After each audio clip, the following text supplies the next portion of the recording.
and employment, and I'm delighted to welcome you here today for this very special evening, the inaugural lecture of Professor Anokye. So firstly, some housekeeping.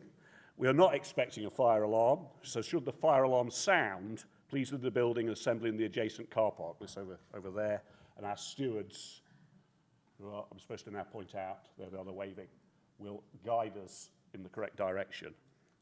So, tonight's speaker, Nana, was awarded a BA in Economics and Sociology from Kwame Nkrumah University of Science and Technology in Ghana, and followed by an MSc in Environmental Resources Management from Vandenberg University of Technology in Germany. He then went on to do his PhD in Health Economics here at Brunel University. Having won the Waldup Prize for Research Impact, Nana's work further secured prestigious UK Department of Health funding to conduct the first ever English general population survey on the economics of physical activity. Nana is chair of the International Society for Physical Activity and Health Council on Lower and Middle Income Countries, and is a member of the African Research Excellence Fund College of Experts. As an Institute of Leadership and Management certified coach and mentor and a former broadcast journalist, Nana is passionate about communicating research and science and supporting research careers through podcasts. And if you haven't seen it, the Research Life podcast, which he co-founded with colleagues, is a great thing to watch and a super resource which is used by many students and staff. Nana has progressed his career at Brunel, becoming division lead for global public health, and very recently getting a very well-deserved promotion to professor in 2022. So I'm pleased to be part of this series of inaugural lectures, celebrating the careers of some of the most talented and gifted colleagues at Brunel. The next, I hope to see you at future events, and the next event in this inaugural lecture series is from Professor Amanda Harvey, The Unplanned Career, on Thursday the 25th of April, which takes place in our new lecture theatre as well, for added excitement, which is over, if you head towards the Cleveland Pond, then you'll be quite warm, and I think probably you'll be able to find it from there. So it's on the other side of the campus. So please do come along that evening. And then after Nana's talk, Professor Akram Khan will facilitate some questions and answers at the end of the evening before we go out for refreshments. So I hope I've whetted your appetite a little bit about Nana's talk, and very much welcome you to give your inaugural. Nana, it's over to you.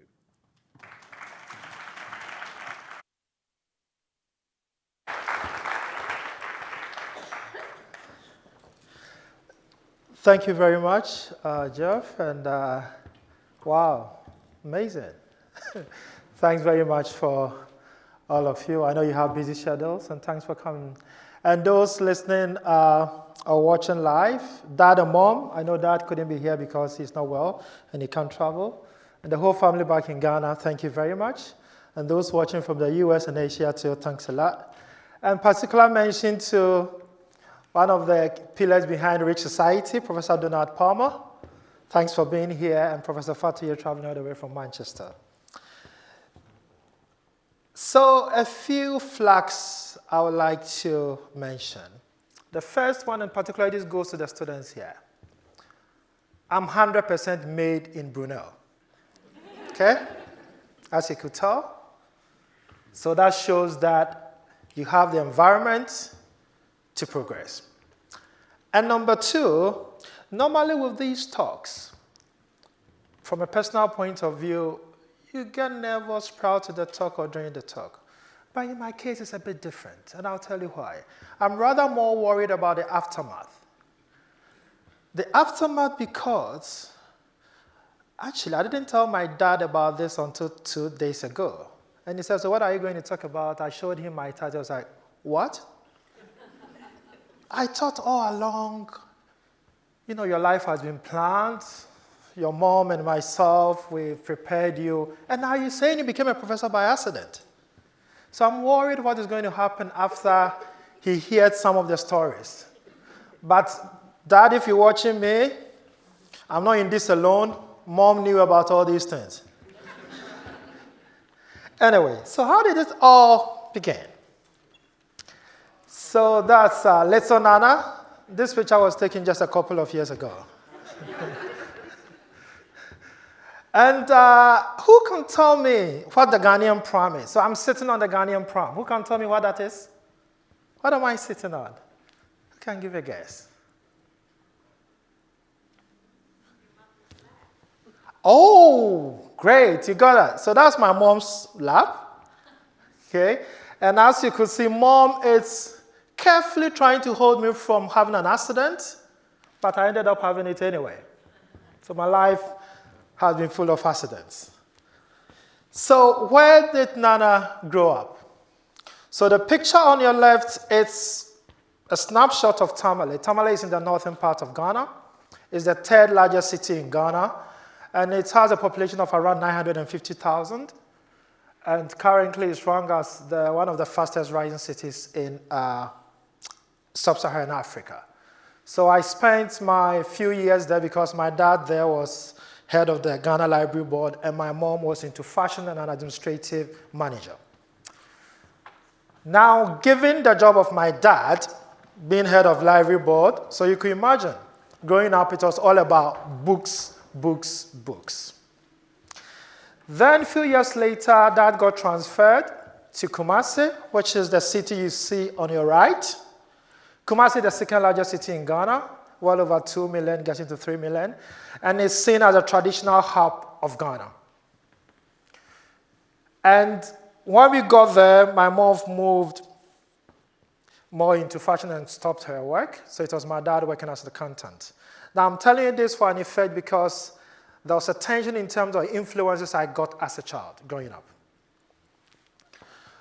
So my schooling was done in Kumasi, so I went to Prempeh College. I know the Ghanaians here will be, because Prempeh College, we call ourselves the 18th College of Ghana, because we produce presidents. That's why we say. In fact, we've only produced one president. So that's where I had my secondary education, and then from there I went to KN University, Kwame Nkrumah University of Science and Technology. So it was all going well, Dad's plans going well, until the accident started. Let me put this on record. I never set out to be an academic. The only thing I remember is growing up, Dad had a friend. I don't know whether he was bribed. Unfortunately, he's no more, so I can't ask him, but he kept calling me professor when I was a child. So calling me, he said, Prof, come here. I had no clue. My dream was to pursue fashion. That was my dream. Okay? And in fact, as a child, I was always thinking about owning a clothing line. And I always had this dream. So you could see that's the name I wanted to give to the clothing line. So this here represents a Anokye, who I was named after. So Anokye is one of the most famous fetish priests Ghana has produced in the Ashanti Kingdom. So I wanted a clothing line to be named after me. And a few years along the line, I developed this with a friend, Eric, if you are listening to me, thank you. So this was my dream. I'll go to my mom's shop on vacation and all that. But when my dad was in the house, he had his interventions. So this was how my childhood was like. Started homeschooling at the age of 3. And on vacation, you get up at 4. So I was sent to the boarding house around 9 years. And on average, in the first year secondary school, I think my mates were around 16, 17 years. I don't know why my dad was in such a rush, but kept pushing, pushing, pushing. So you learn from 4 to 6 at dawn. You sleep, you get up at 9, you learn. Only 3 things. I was told, sleep, learn, exercise. Okay? And even with the diet, still not to take sugar. So it was quite a strict regime. Did I like it? I think I enjoyed it because my dad was doing the same. Now let's see how that panned out. So that was life, and so always my dad would tell you, you need to prepare, you need to learn how to spend more hours, and that's the key to be successful. So I did that up to the university level, and when I left home after my first degree, then I became a bit more independent, and the Nana way started. The accidents began. Accident number 1. After my university degree, one of my passions was during my downtimes, I'll go to the local community where, particularly the underprivileged areas. And during that time, most of the kids in those areas will not go to school, so they will be in the local park playing football. So I just go there, have a chat with them, trying to encourage them to go to school. And actually, this picture was taken during one of the activities. So to get to talk to them, you needed to engage in whatever they were doing. And during one of those activities, I met an old friend, Eric Hughes, who used to work with a media company in Ghana. So Eric told me, what are you doing now? Because I just finished my first grade. I was a teaching assistant at KNUST. And I said, I'm a teaching assistant, but it's actually about 2 days a week, so I'm virtually free. And he told me that there is an opportunity at the then leading media house in Ghana, which is called Multimedia. They wanted a sports presenter. And if I want it, I should go for it. So the next day, I went there and had the interview. And I don't know what they saw, but they took me on. So one lesson I learned from that was the best way to find yourself is to lose yourself in the service of others. Because probably if I had not been there with the kids, I wouldn't have probably met Eric.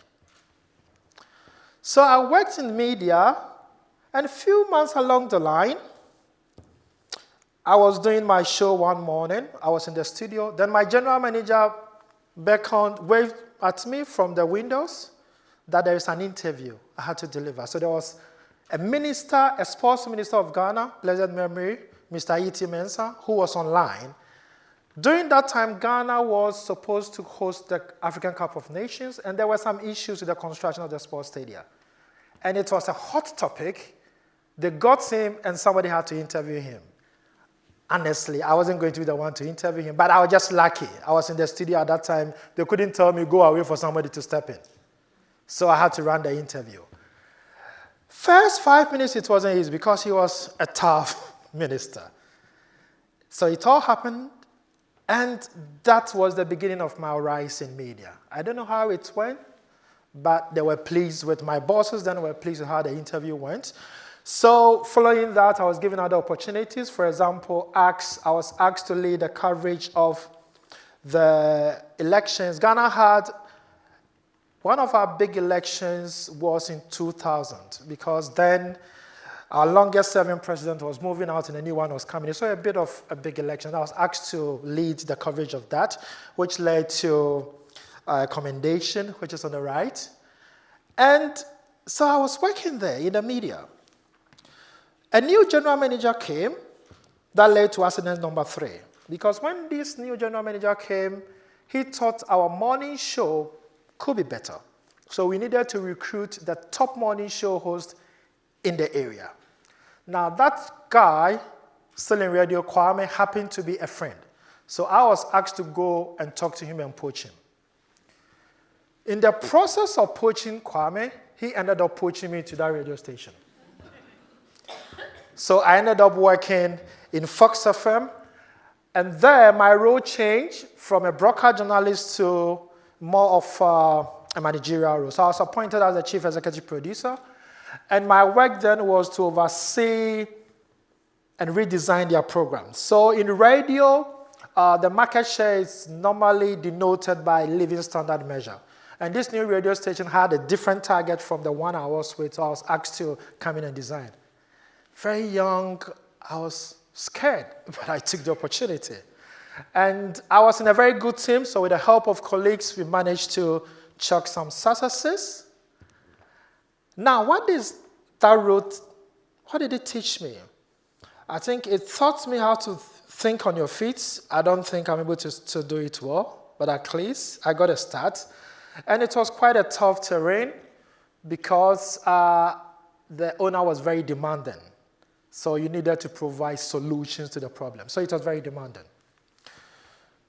And that experience, as Professor Rogers said, led to media experience in academia. So when I came to Brunel after my PhD, together with colleagues, we founded the Research Life, where we still have our podcasts on YouTube. We've been interviewing more experienced people in academia to provide the advice. Okay, So I worked in radio up to about a year or so, and then I'd forgotten about all the preparation my dad had been offering. So I didn't think about education, so I was doing media. Then there were just about 3 radio stations in Kumasi, so all the fame and being young and all that, I really enjoyed that. One day, I visited my mother-in-law, my future mother-in-law, because then she wasn't my mother-in-law. And she called me and was like, can we have a chat? I said, yes. I was scared. I thought she was about to ask me, when are you going to get married? Then she told me, Nana, are you happy? I said, why not? Yes. Then she told me, go and have a few days to think about whether you want to do what you are doing.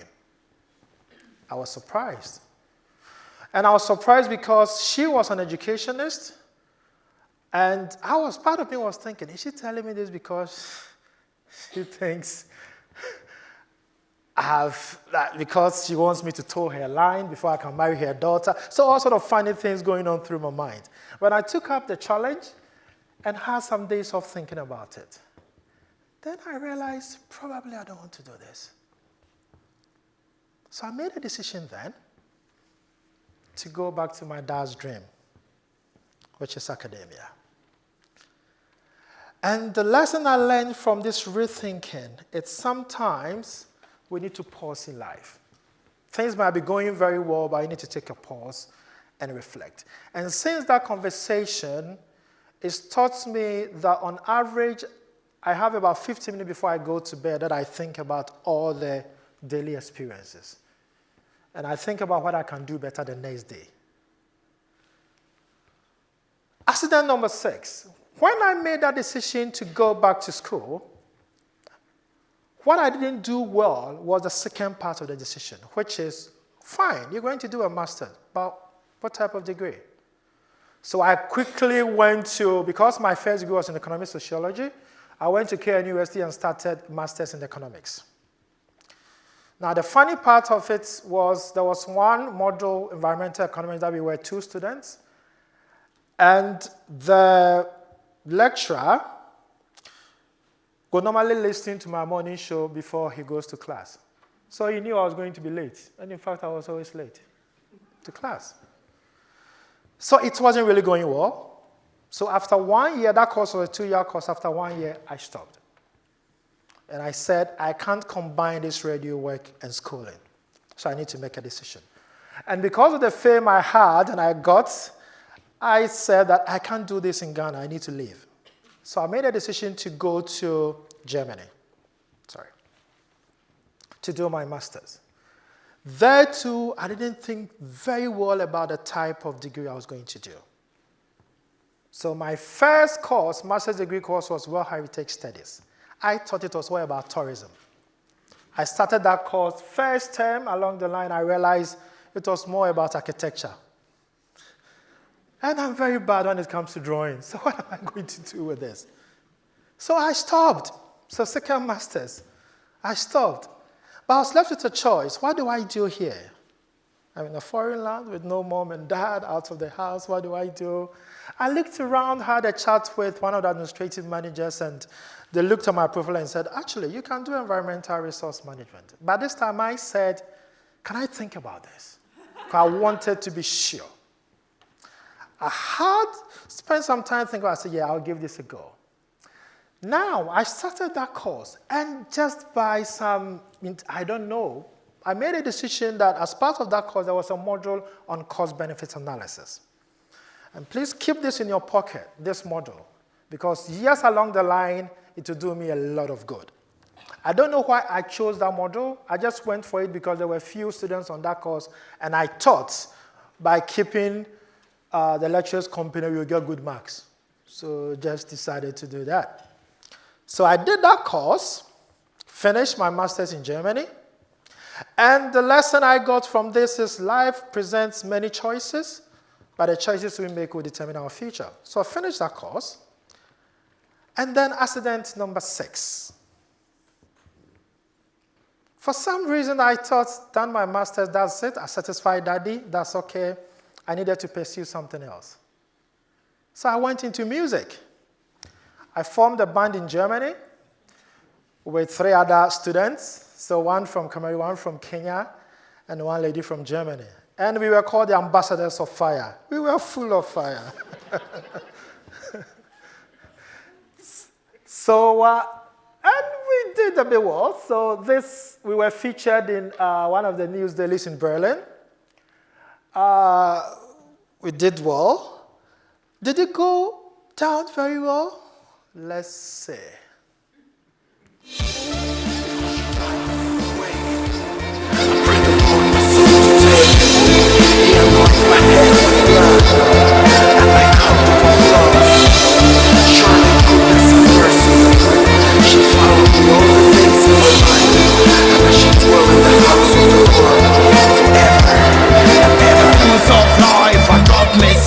Me die now, wine, but me can't fix. No rule is called, but man must go.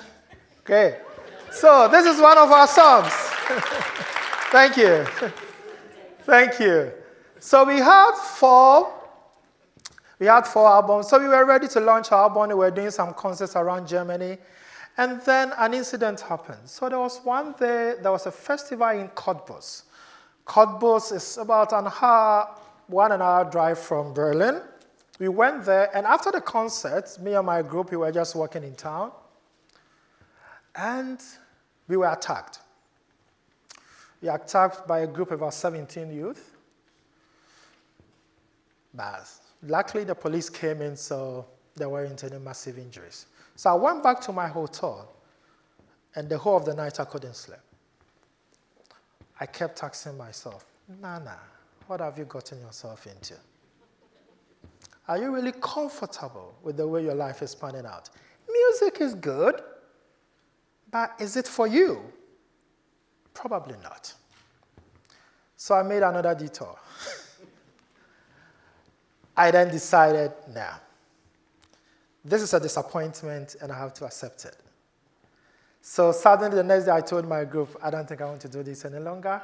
I want to go back to school. So that's how the real story began. Okay? And what's the real story? Accident number 7. I then had to make a decision this time around, given the experiences I've had about just making a decision on whether I want to continue education, not thinking through this topic or the type of degree. So this time, I was actively engaged in making sure I'm going for a subject area that I like. So I did a search on the internet, and my goal was to find a subject area which will give me a bit of a comparative advantage in Ghana. Remember, my second degree was in environmental resource management. Went to Ghana, and I realized that there were about close to 80 Ghanaians having similar degrees. I said, what am I going to do with a PhD in this area? So I needed something different. I had not heard about health economics ever. I searched and I was looking for a branch of economics that is a bit new. And I came across health economics. I said, wow, I got that. I said, that sounds good. So I went to find a phd.com search, and I found Brunel has advertised a position in health economics, a PhD program in health economics. So I applied for the job, applied for that position, got the interview, and during the interview, the first question was, you are an environmental economist. Why have you applied for health economics? So remember the slide on the cost-benefit analysis module I did? That became very useful because that is an active component of health economics evaluation. So I got that job, I got that position, and came to Brunel, started my PhD. PhD was going well. My topic was about exploring demand for physical activity. All well progressed. Final year, I finished my first draft, and I went for my progression review. So I was hoping that after the progression review, I'll be giving a few comments, and I'll edit, and I'll be ready for my viva. Then I met a young man who was on that panel, Professor Subhash Pokhrel. So the panel was made up of Subhash and Professor Steve Morris. So they started very polite. Oh, what, you've done very good job. It's all well. But we think we've observed an error. So what? What's that? all along, I've been specifying price. So when you want to understand people's behavior or demand for physical activity, as economists, one of our key interests is knowing the amount of money people spend on exercise, and we call it price of physical activity. There was no data on price of physical activity. So in the midst of no data, I made a decision to make use of an existing data set, which was the Family Expenditure Survey. In that data, price was specified as expenditure. And expenditure is price times scale. It's the quantity of goods that you buy and the price of it. So in actual sense, it's not price. But I thought naively that because there is no data on price, I could just do that. And they said, no, this is a PhD, serious business. You can't do that. So, final year, submitted your first draft and being told this. I must admit, I cried. Subhash, remember? I cried. I was so down. So what? What am I going to do? But they were so nice, and thank you once again for that. After the meeting, I think after I'd finished crying, he came for me from the office, and we went on a walk around Brunel. And we still do that walk. And during that, he told me something that has stayed with me. That things happen for a reason. And probably if we've not identified this error, in any way it would have been identified during a Viva, and that would have been more disastrous. Okay? So I took that, and that in fact became an opportunity, which had changed my career. And what was that opportunity? After identifying that, I ran an illustrative survey using Brunel staff and students to get the real price, finished my PhD, and because of that gap I identified, even before I finished my PhD, together with Subhash and Professor Julia Foss-Rajby, we won a grant from the Department of Health to run the first ever survey on price and physical activity, which led, one of the publications is this. So I think the take-home message here is errors do happen. I've seen a number of my students here. So when you get feedback, they are meant for your well-being. And after that, the model that we use as part of that has been adopted by colleagues from Kenya, Denmark, and Brazil. Accident number 8, I finished my PhD, started this job as a postdoc, and then quickly realized that in health economics, there are two main components. Component A is researchers who try to understand behavior by looking at the demand side, which was all what I was doing, PhD. But probably the largest component, particularly in the UK, is assessing the value for money of interventions. And I'd never done that. I was a postdoc, I think it was on a 2-year contract. Contract will be coming to an end. Where do I go? How do I get a job? So I had a very good environment, and I was provided with opportunities to attend courses on economic evaluation. But I needed to practice that. And who bring you on a project while you don't have any practical experience? Because it just doesn't make sense. But suddenly, a young man appeared on the scene, Professor Paul Truman. So he became the director of HEC. And when he came with a project on physical activity. So he's won a grant looking at evaluation of exercise referral scheme. And because he was coming in, he needed somebody to work on the project. And because I've done my PhD on physical activity, he just called me and said, Nana, are you interested? I said, why not? I am. So I got involved in that project, and that project had a lot of traction because exercise referral scheme was then a bit popular, and the government needed information on whether it was providing value for money. So we did that work, which was NIHR-funded work, and it led to NICE using our evidence to inform a number of policy guidelines. So the first policy guideline was on exercise referral scheme itself, PH 54. And just during that time, Professor Truman left Brunel. And when he left, there were a number of invitations. Because of the traction that work got, Sheffield University approached our group, and they wanted somebody to help them do another evaluation. Preparation meets opportunity. That's what we call luck. Professor Chuma wasn't there. The only person who would work with him is Nana. So I had the opportunity. I worked with Sheffield, and that work led to the update of the earlier guideline by NICE. And following from that, we had other grants to update the guidelines on brief advice and also on walking. So from that too, I learned that when somebody offers you an amazing opportunity, even if you don't know, you're not sure about how to do it, just say yes. And go and work how you do it. Because if I said no to Prof. Truman, I probably wouldn't have had this. So much about the accidents. Now to the real meat. So with all these accidents, and so what? For the next few slides, I'm coming to take you on a little journey through my collaborative research world. And I need to emphasize here that I'm just a little part of the work I'm going to talk about. I've been lucky to work in excellent teams across colleges here at Brunel and across universities in UK as well as beyond. So what is Nana's research interest? My research interest is to understand decision-making in multi-levels. So first level is I want to understand at the individual level how we make decisions about healthy behavior, particularly exercise. And here my key interest, I know there are so many factors that influence our decision-making, but my key interest is around cost and benefit. So before you decide to do an activity, how you weigh your cost and benefits of that activity, how you make that decision is of big interest to me.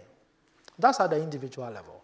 Now, at the institutional level, I also want to understand how governments and providers of interventions also make decisions about how to support the delivery of those interventions. And here, the thread is how they make decisions around their costs and benefits.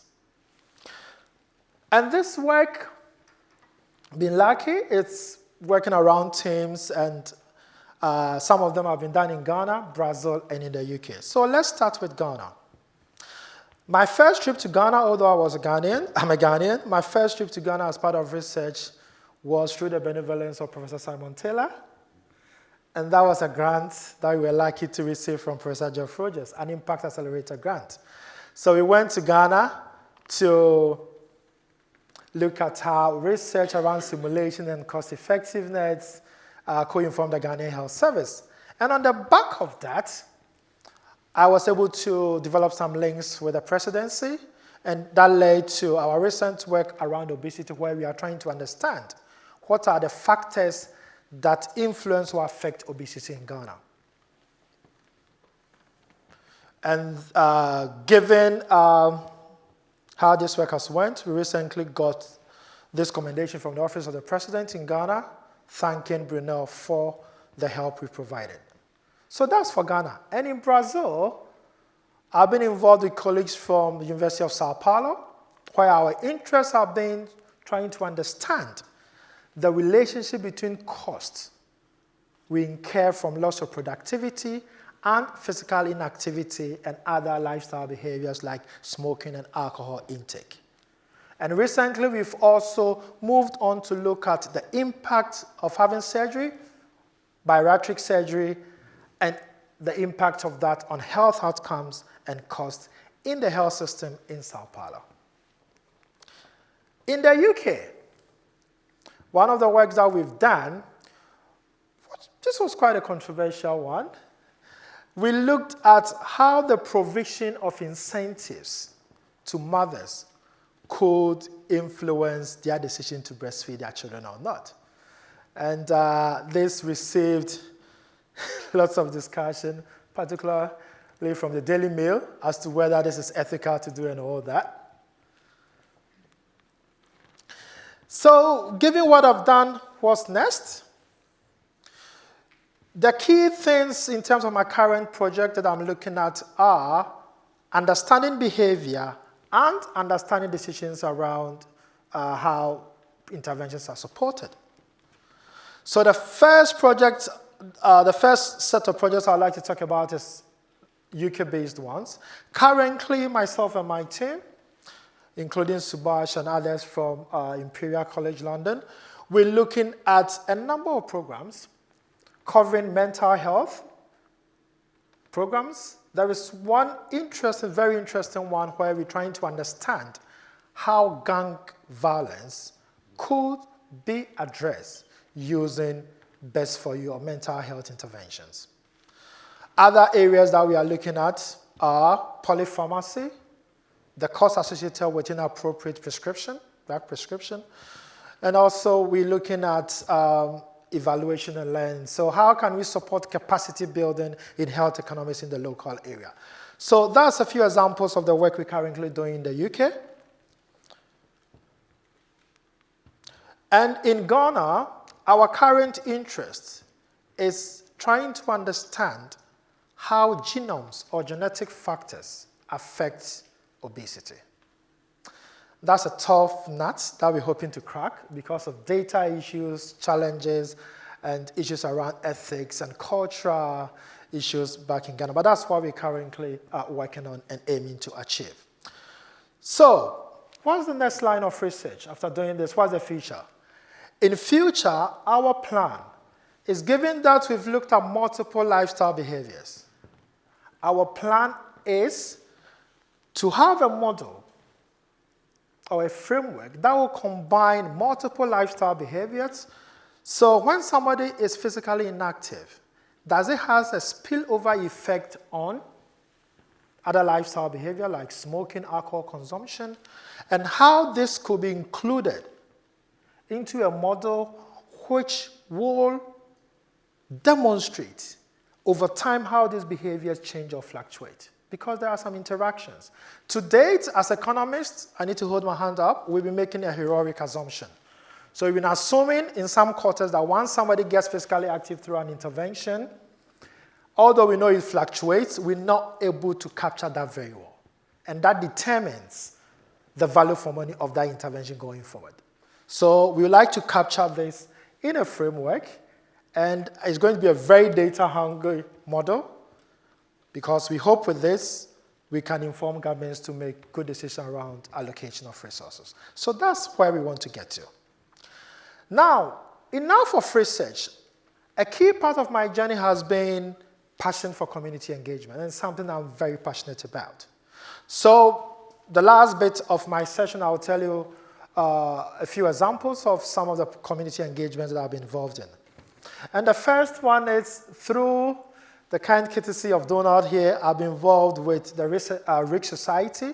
And what the Rich Society does is it enhances or it seeks to support the career development of children or young men from Black and Caribbean communities. So we do this by having annual conferences, normally hosted in London, where we go there and the youth, young children will come, they'll talk to you and find out what are some of the things they need to do to progress in their career. So thank you, Donald.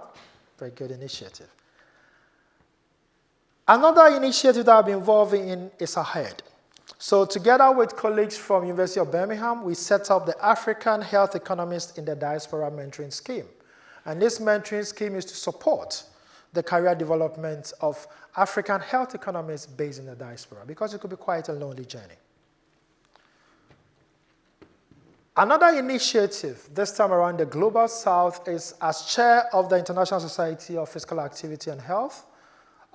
We've been running Public Health Awareness Week. The first one was held last year.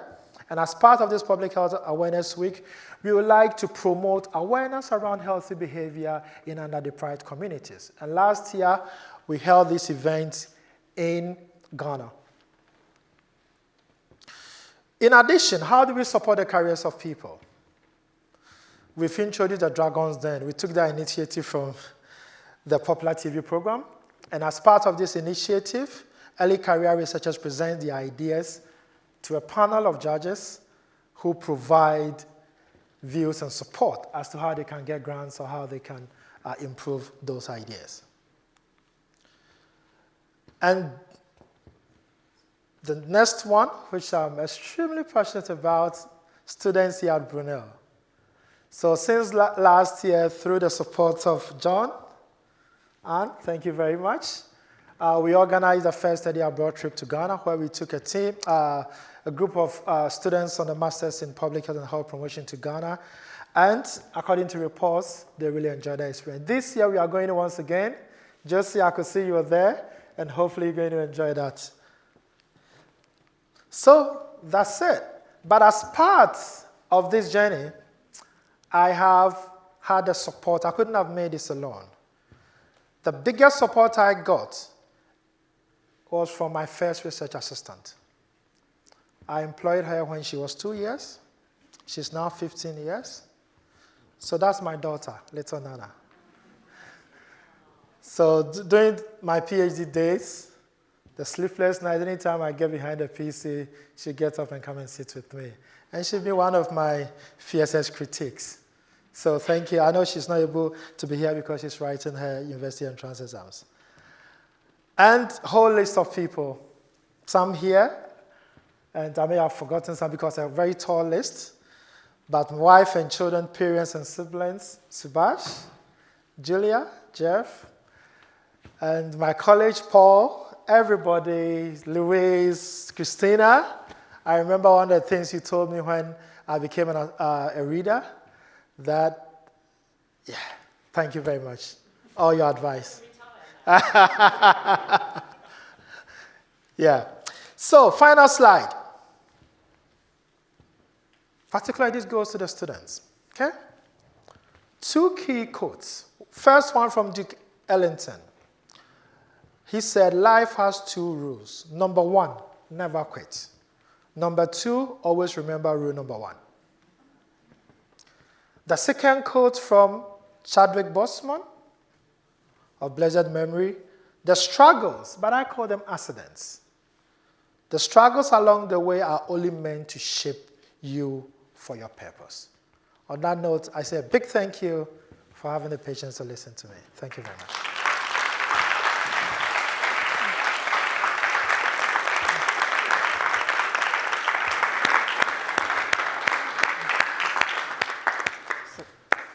That was amazing. Thank you very much. I mean, very, very inspirational. I mean, I think this whole series of lectures, these inaugural lectures, have been extremely inspiring. I mean, we've seen the journey of an academic life, you know, of how you achieve such excellence. And I think a lot of the times one notices that it's never fully planned. There isn't a well-defined pathway. And I think, you know, you've seen it today, what an amazing journey that you've had. But also you see this passion that drives the individual. And it's that passion within ignorance, to some extent, where you are, you know, where you open yourself up to whatever is possible, to some extent, and you never curtail. And I think that was beautifully exemplified, to some extent. And I've got to say, dressed appropriately, honestly. I thought I was going to be overdressed, but, you know, I think beautifully done.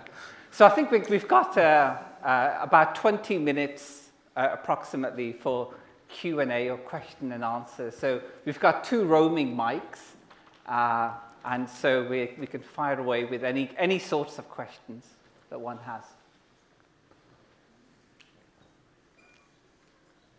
Right, I think there's one in the middle. So, oh, smack in the middle! You break the symmetry. Maybe we could. Thank you. Hello, thank you for your wonderful lecture. Enjoyed it. Enjoyed seeing your journey. And your small question: can you tell me your role in the group, in your pop group? My music. Yeah, your music. Yes, I was a lead singer. So the music you heard, that was my voice. But I think the whole setup gave it away.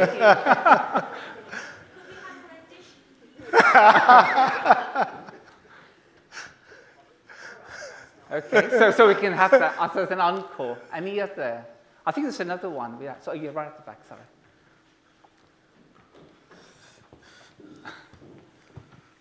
Yeah, thank you very much for your nice presentation. I just wanted to ask quickly, because you spoke about doing your master's degree and doing your PhD, but we didn't know anything about how you funded it, how you took care of yourself during that period, and if you had any side jobs or anything of, anything like that. So, and also you spoke about your child, and we didn't hear anything about your wife when, Wanna get me in trouble? Anyway, thank you. Okay, great, thanks. Okay, so to minimize the trouble, probably I'll take my wife first, okay?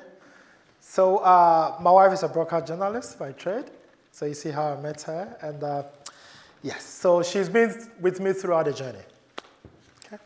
Yeah, but currently back in Ghana, yeah, so.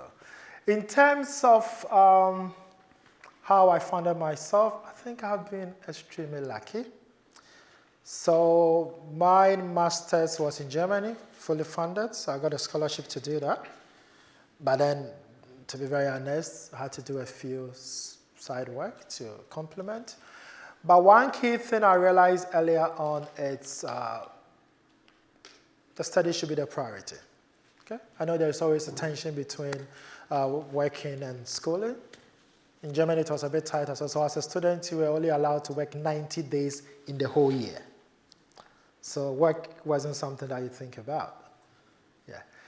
In terms of PhD, yet again, I was fully funded, luckily by Brunel. So I was receiving stipends, and it was a full-time PhD. I'm sure the music didn't fund it that much. But it was beautiful as well. So I think there was another question. I think Janice had one just down at the front. I think we need a bit more questions on this side. Wonderful. Hi, great talk, Nana. Just to ask, the research you do, is it very specific to the country, or if you do a study in one country, can the learnings be applied in other countries, or is it so specific to culture and societal setup? Okay, thank you. So in terms of transferability, yes, we attempt to do. And I think one of the recent projects, Anastasia, thankfully, so Anastasia kindly built a model on COVID, the long-term consequences of COVID in the UK. And she's kindly brought us on board, and we adapted that model for Ghana, that COVID model for Ghana. So there are always some challenges, particularly with data, but we try to get an approximation and do that, but not in all cases. Yeah. I think we've got another question just there. You next as well.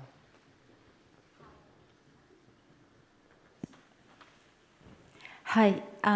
First of all, thank you so much for your presentation. It's truly inspirational. And I actually just walked in your presentation by accident. So I am an MBA student here at Brunel. And so because I'm also very passionate about volunteering work, community building, and I am a fashion designer. And I find your journey has been very similar to mine, or vice versa. And I'm also very passionate about education. My question for you is, what would be the advice, if you only have one advice for someone like me who would like to pursue very similar paths in the future? What would that be? Wow. Thank you.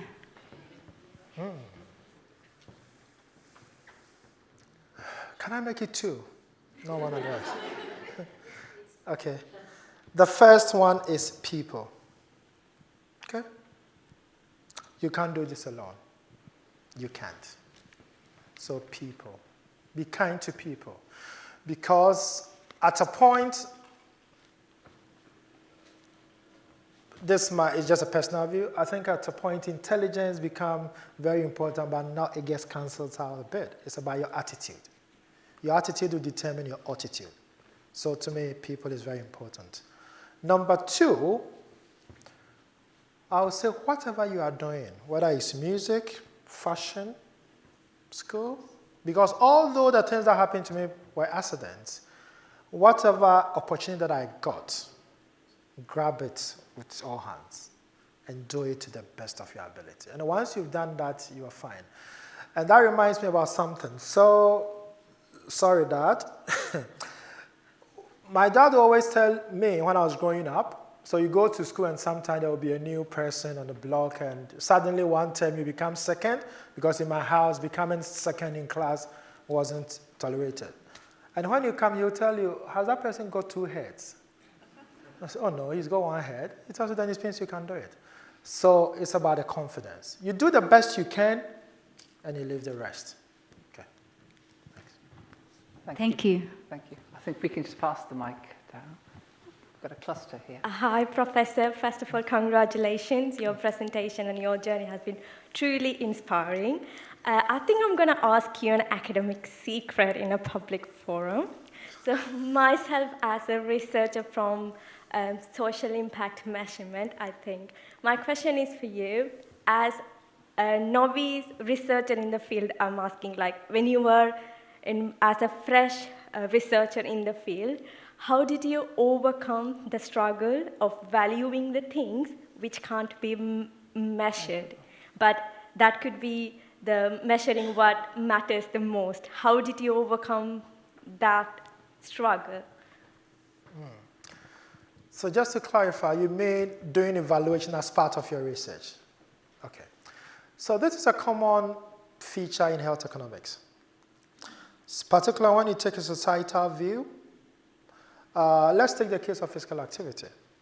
You want to value benefits of exercise. And there is literature that suggests that people go to the gym sometimes not to live long, but to make friends.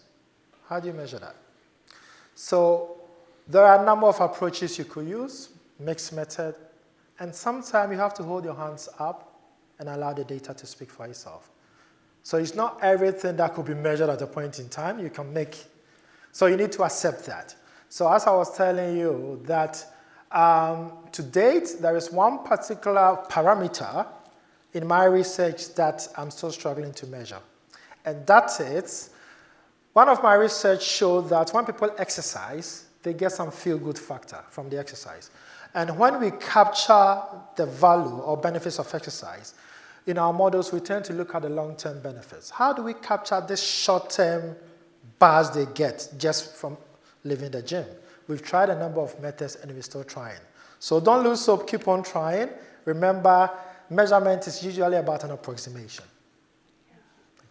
But I think also the beautiful thing about your model is that it's a framework, and you can capture that in different areas as well, because you're given the data, so you can model it, which is very, very powerful, I think. I think we've got another question here. Hi. I found your kind of journey very interesting. And I think that your journey is quite similar to lots of other people's in a way, in that they've set out wanting to do one thing, and then along the way they discover something else they want to do. You mentioned that you sort of had initially been your dream to go into fashion. I guess my question is, that had been what you initially wanted to do when you're younger, and you sort of went off into a different route. Are you okay with that? Are you okay that you're doing something different? Wow. So in effect, am I happy? That's how I'm thinking. Absolutely. I'm okay with that because I still try to pursue that with what I'm doing. So remember I told you about the clothing line? Okay. So I designed this myself, what I'm wearing today. Okay. So I still, thank you. So I still do it. So I still get opportunity because happiness is quite a tricky thing.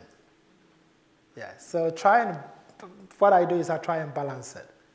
And I think I'm lucky to be in a position that gives me that environment to do that. Okay, colleagues, Sometimes I look odd, but they've accepted me. Thank you. So, I mean, I think also happiness is this journey you're on as well, you know, not just stopping at one place and then assuming that. I mean, this desire that you have, I sense the desire that you have in trying to not just reach what you understand, but to go beyond that to some extent. And that gives you some happiness, I must say. Yeah, wonderful. Okay, I think we're going to follow the path here and then we'll come across.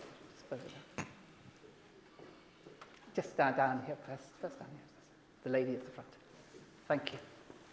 Actually, you've partly answered this already, so that's why I put my hand back down. It doesn't matter. On one of your slides, there was a stat about people not wanting to go to the gym because you have to pay for parking and you have to pay for childcare and you pay for this. And I can totally identify with that. So how does it feel when you do this research and you present those answers, but you don't see the practical action? Because I've heard of things like, for example, doctors prescribing gym membership. Well, why can't I be prescribed some childcare so I can go to the gym? Do you see what I mean? The whole picture is so connected. And, you know, again, somebody asked back there about your wife, and you talked over that, but you've had her support since the beginning. She's currently back in Ghana, looking after your daughter, I presume. There's such an enormous social picture connected to your success. Not denying your success or your fabulous outfit. Yeah. Okay, I'm in trouble today. Okay, it was deliberate, so I was warned not to. She doesn't want a lot of attention. Anyway, so that's why I did that. In terms of, I say you've touched on the core parts of the work that we do, which is opportunity cost. So, the government, bless them, faced with enormous things they can use money for. So we're talking about physical activity, but there's programs on diabetes, on cancer. So they're always struggling with making a trade-off. So in UK and other countries, so in UK they have 9, so whatever research we do, it goes to them, and they make the guidelines on that, taking into account other things they could have done. But an interesting twist to this, there is also some research which shows that people make all these payments and they don't end up going to the gym. So sometimes it's not just about cost, but there are other factors as well. But I take the point on the cost, and that's why we're trying to champion this, because people will say, okay, so if you want a person to be active, or they can, if they don't want to go to, they can go on a walk. But in fact, going on a walk requires that you buy water. You buy trainers. So we're trying to promote that exercise. Person doing exercise also faces some budget constraints. Not just budget, time, and other social constraints as well. So yeah, hopefully we get there. Yeah, but I think also it's about motivation as well, isn't it? Because you can give them, like you said, you know, a membership card isn't everything, yeah? Because you tend not to do. But how do you motivate? I mean, how do you instill within the other that actually going to the gym has positive effects as opposed to doing some other activity? Yeah, I wish I can answer that. And it's very expensive as well. Yeah. I mean, it's not a cheap activity. I think I'll need some psychologists to help me here, because I think that's an entirely. And recently, I was even thinking. So I go to the gym a lot, and I would just think there are days you get up and you just don't want to go. The first thing you think about is the effort, and I'm wondering whether to date we've been able to capture that very well. Yeah. Because if you've got a regime, so anytime I'm working on my legs, it's not so difficult as doing my upper body. I always want to go to the gym. But when I think about having to go and lift, then I don't want to go. So I think there are a lot of things going on, and hopefully the psychologist, Sujit, hopefully the psychologist can help what goes on in the decision making. But it requires lots of disciplines to address. But I think also it's a sense of identity as well, isn't it? Like the fact that you're talking about the upper body, you know, arm day is a good day, leg day isn't a good day because you're wearing trousers, but arm days you can wear t-shirts, yeah? So I wonder what that says about the lead singer.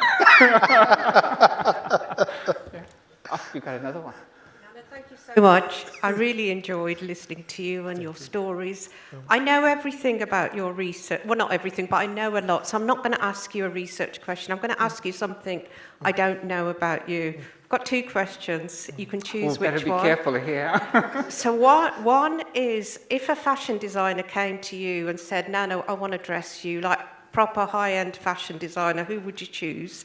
So that's one question. Or the other one is, what do you think the most important item in an outfit is as a fashion designer?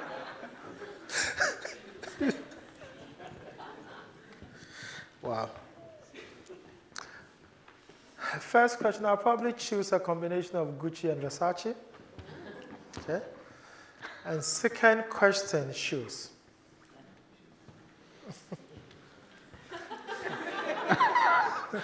Yeah, now I'm becoming self-conscious. I would have chosen you, actually. I would have loved to. Looks very nice. Good evening, Prof. When are you going to return to your career as a broadcaster? Do you miss it?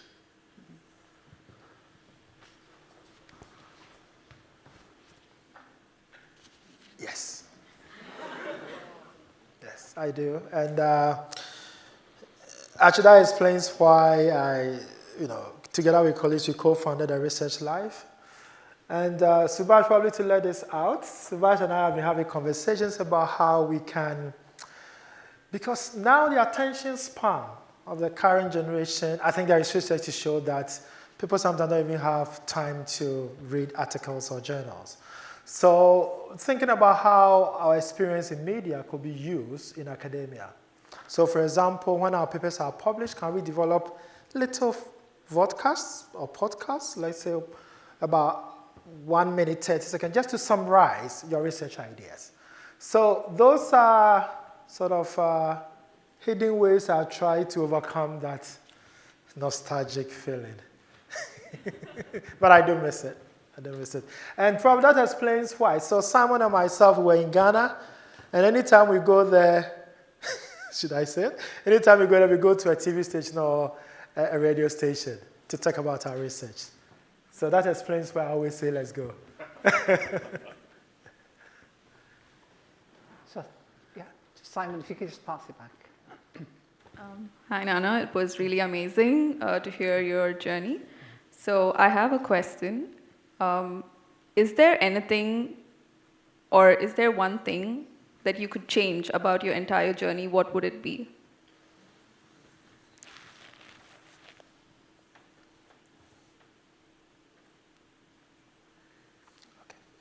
I didn't say this in the slide, okay? So I had an experience whilst I was doing my first degree. In my department, there's a cultural element to getting a first class, it's a Ghana thing. And I think the Ghanaians here will agree to that. You need to have a certain profile or persona. So I was, and the grade point is 70 and above is first class. So I was first class till first semester in my final year. I think I was so young and so naive, and I bought into the idea that because of my persona and profile, I wasn't going to get a first class. I don't know why I believed that from friends. So to be honest, I hold my hands up. I will not repeat that again. For the whole of my second semester, I didn't go to the lecture room because I knew I wasn't going to get the first class. And I ended up with a second class upper, which here is a 2-1, because I didn't get a first class because of that, because of buying into that. Knowing what I know now, I think that was something that I regret. Okay, so, but I haven't been mentioning it, but that's it. That's something that is a mistake I did, and I gave up, and believe in the rumors. Yeah, thank you. I mean, maybe that's a positive, yeah? It's the making of you to some extent. Maybe the 2-1 is something very, very important in character building. Yeah, because you didn't achieve what you wanted, but you... Yeah, And that pushed me on. So when I did my master's, I said, no, I was going to do this. So it helped me in my master's. Yeah. Thank you. I think we've got one more.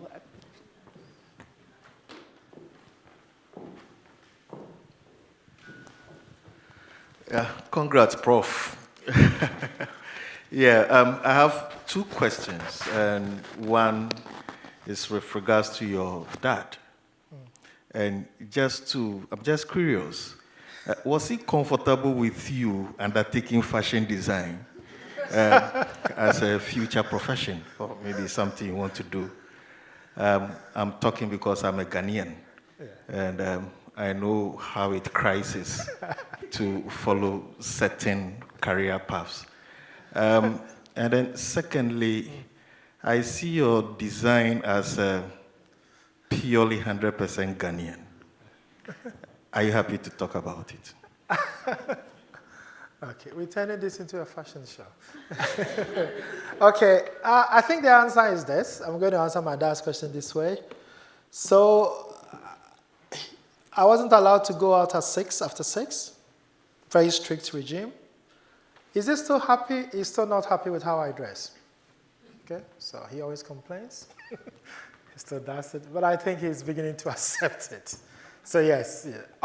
Honestly, this is the first time he would have heard that I wanted to pursue fashion.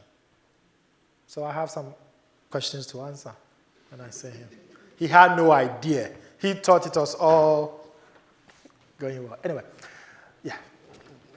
And the second one is, okay, I think the inspiration from this, the inspiration for this design came from this popular musician, and was something similar, and I just sat down and I wanted to create something to look. And this represents the Ghana flag. So Ghana, this represents the Ghana flag, so something to represent my roots, basically. But I think it's also very, very powerful, isn't it? Because your whole thing, I mean, your mother was a fashion designer, your father was academically based, and you've got, the Ghanaian colours, painted on you to some extent. And that sort of symbolizes, to some extent, your sense of identity, of what you represent to some extent, no? And character as well, out there, telling them, So I think that blending is very, very powerful. It does question a lot. I think we have time for one more question right at the front, and then we'll stop. Thank you, Nana. I just wanted to ask, I think the design is absolutely fabulous, but I want to know, did you make it as well? No, I'm just good at identifying the material and then sketching how I want it to look. And I'm not good at sewing, so I have Eric, who's online, who, we discuss. And so I wish I could make them. So I'm going to give one more question if there's one more left. I think there's one down here. Thank you, Nana, for your presentation. It was truly inspiration, and I loved all of your quotes, inspiration quotes that were up there. I wanted to ask you, you have mentioned your father a few times in your presentation and over here as well. It seems to me that you are still very close to your father, and me as well. So I would like to ask you, do you remember a piece of advice that your father has given to you and that is stuck to you till now? Yes, that we all have one head, and whatever you set out to do, you can do it. He's a very confident man. I wish I had that level of confidence. So that's one thing that stuck with me. Go for it. What a beautiful way to end. Go for it. Yeah, that's the way, a motto in life. Yeah, tattoo it. Go for it. So I think, let's thank Nana again for that wonderful inaugural lecture.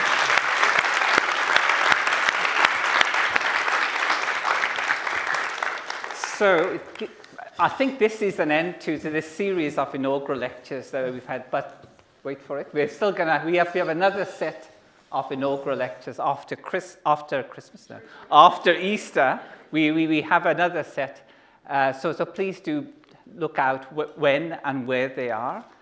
There's going to be some drinks available in the lobby, so please help yourself. And I'm sure Nana would love to talk and you can network behind us. So thank you very much for coming.